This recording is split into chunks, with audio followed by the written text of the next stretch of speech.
I'm starting this installment with an apology for the sound quality of the previous installments. I just could not get the 60 megahertz hum out of the recordings, and so I changed the recording environment, and I know it sounds a lot better. In this installment, I'm going to be talking about the book of Enoch. The book of Enoch is mentioned in most of the common Bibles that we see in almost every version and translation, and you can buy it online as a book, or you can get it online as a PDF. It is a book that is very sophisticated. There's a lot of information. It is old. It is said to predate the flood, and it is the book that Enoch gives to Noah and therefore survives the flood. So we have all this history that was written before the flood. And if you know why the flood occurred, the book of Enoch explains all that. The book of Enoch was written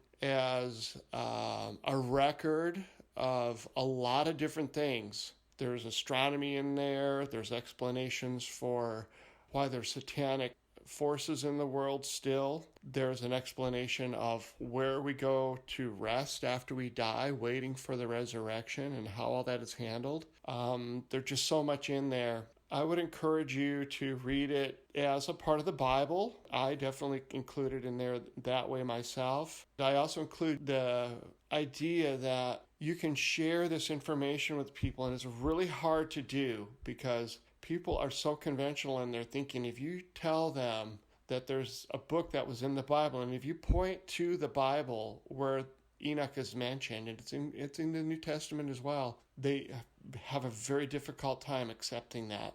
They think that you're trying to convince them of some cult ritual or something, and you can't be afraid of that because there's so much information in there that is valuable to understanding the forces of good and evil. And Jesus does say in the New Testament that Satan is given authority over this world. In the book of Enoch, it does explain that the flood stopped the satanic world from procreating. It killed those people, and so therefore only the spirits were left. And then that will help explain why there's such a thing as spiritual oppression and spiritual possession, and how that happens today, and why it is proliferating again. So the book of Enoch talks about differences in satanic forces, so you understand like why witchcraft is designed the way it is, and why they worship creations rather than creators, and why they gain power from things of the earth rather than from spiritual things like God,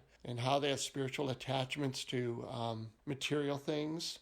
Pretty well explained in there. It's a great book, and I know it is difficult to talk to other people about this, but again, that's part of what I'm doing, is encouraging you to not necessarily embrace a perfect understanding of everything, but rather to invite people to talk about things that are just not discussed in more conventional church circles. So a lot of really great people that do go to church, if you tell them that the book of Enoch is the book that survived the flood, they're going to ask you why it's not in the Bible, because they revere those 66 books so highly. So avoid arguments and avoid hurting anyone's feelings, but just talk to them about it. It's like, hey, this book was there, and see if you can open a conversation, because in my opinion, everybody should read this book. It doesn't matter. Yes, I share this book with people that I know are practicing Satanism or witchcraft or whatever, and the way I share it with them, they're open-minded and receptive because it does explain some of the things that they're into. And whether that convinces them of anything or changes their mind about anything, that's not my business, but I do share with them anyway,